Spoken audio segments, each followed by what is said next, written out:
So, partner, kumusta na ito? Simula ka na lang madaling araw o gabi pa lang, andito na tayo. Kumusta ang sitwasyon dito sa San Sebastian Recto? Yan. Sir, simula kagabi, alas 10 pa lang ay andito na ang mga tropa.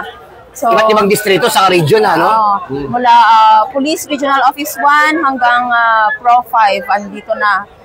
Para panatilihin ang seguridad at kaayusan sa 3 days peaceful rally. So, nakapagpahinga na rin yung tropa, di ba? Oo, sir. Tapos, nakakain na rin? Yes.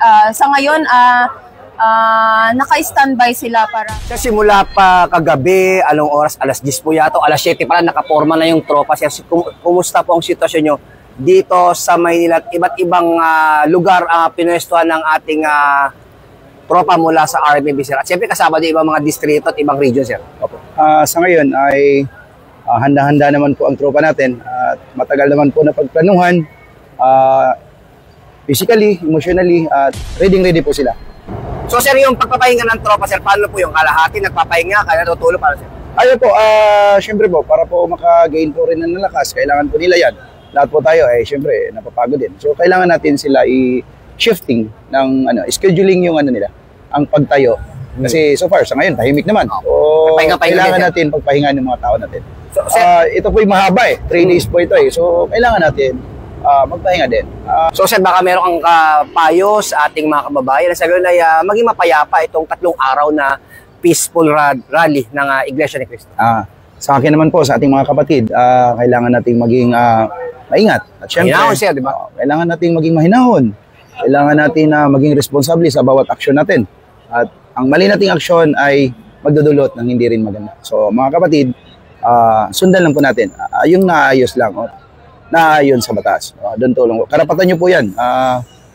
Magprotesta o kung ano pa man. Pero, tandaan po natin, kailangan natin maging maayos. Kalmado. Dapat kalmado po tayo.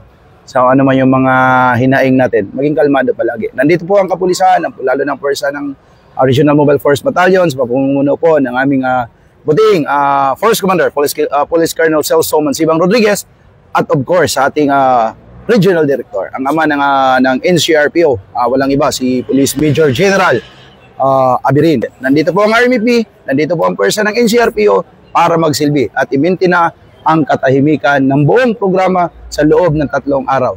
So mga kasama, sama-sama po tayo sa isang hangarin na matiwasay at maayos po na peaceful rally.